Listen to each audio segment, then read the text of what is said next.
time of flight. It is denoted by the letter T. This time of flight, it is defined as the total time for which the projectile remains in the flight.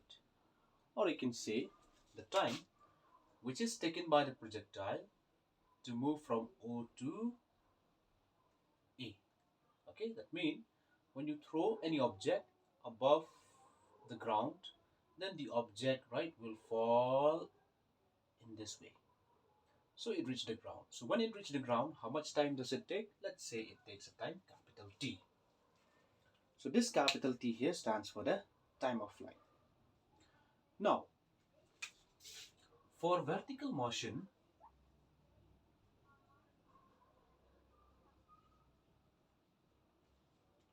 okay, so if you use again this equation, S is equals to ut plus half at square, then what you will get for vertical motion when the time taken is capital T. See, as the object falls down, suppose at this point, the distance is how much? The vertical distance. The vertical distance is from here till here. That is equals to y. At this point, it becomes higher. At this point, A, now the vertical distance is equals to how much it has covered? It is equals to h. So therefore, for vertical distance, y is equals to h. What is the time? The time taken by the projectile to reach this point A is known as the time of flight. So you can say this small t here becomes capital T, which is the time of flight. So therefore, applying this equation for the time of flight, I can say S is equals to how much? Your S is equals to h. U. What is U?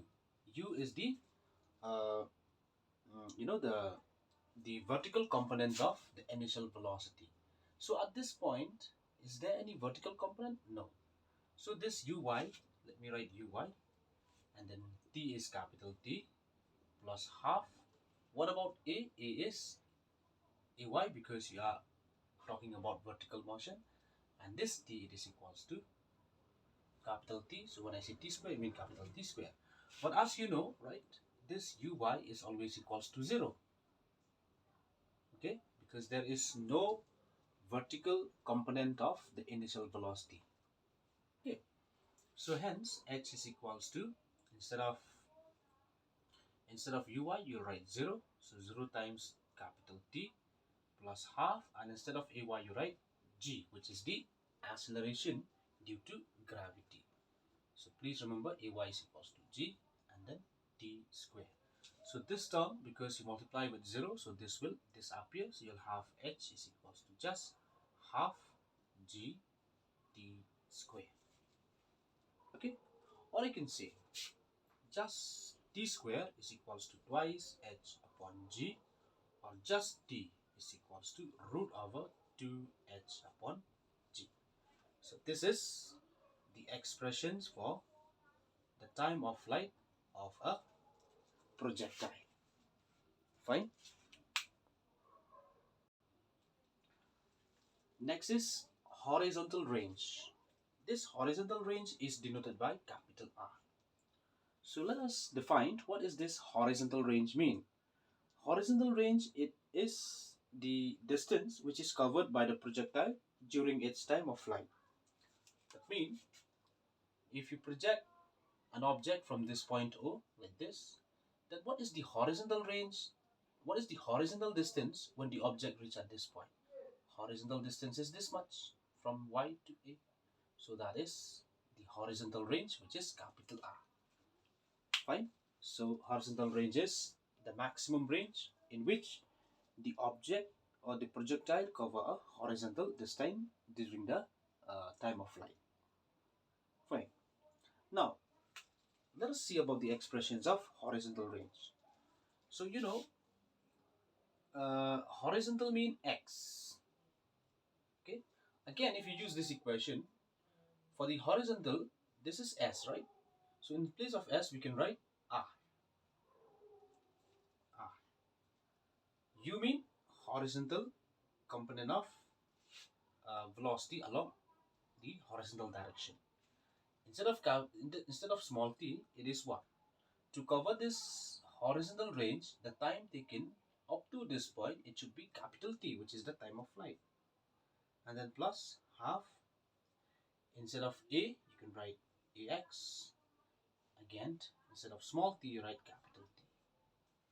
Okay, and you have seen before also that this AX is equals to 0. So therefore, the horizontal range R is equals to UX, but UX is what? What is the horizontal velocity at this point? The horizontal component of velocity at this point is the same as the velocity in which you are given to the projectile. So for that, we can write U, UT. And then plus half. What about AX? AX is 0. So 0 into T square. Fine. Or R is just equals to U into T. Okay. Now, you know the expressions of T. How much is T? T is equals to this much. So therefore, R is equals to U into this. U into root over 2h upon g. So this is the expressions of the horizontal range, and I name this as equation number 2. Velocity at any instant. Now again, look at this figure.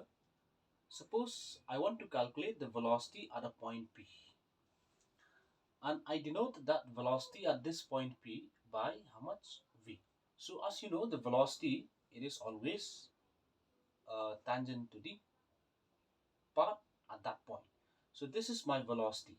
This is the directions of the velocity at a point P, or we can say the velocity at an instance of time, small t. Okay. Now, at this point P, how many components of velocity are there? There are two components of velocity. One is Vx and the other is Vy. So therefore, we will write here that the component Vx, which is the horizontal component. So what is the horizontal component of velocity at this point? It should always be u. Okay. And what about Vy? Vy, which means the vertical component of velocity.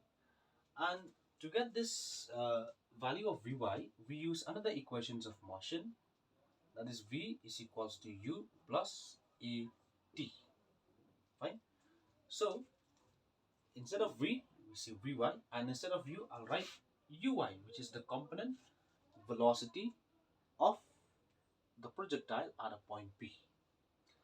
Plus, instead of A, because you are talking about vertical, so you write Ay and then T. Okay. Now what is Uy? Uy is 0. So therefore, Vy is just equals to 0 plus. And what is Ay? Ay, you know, is equals to G. So Gt. Fine.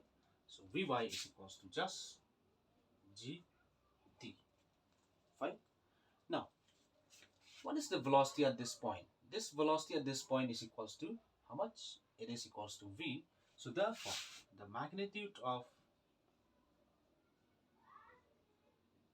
velocity at a point P is V equal root over square of horizontal plus square of vertical.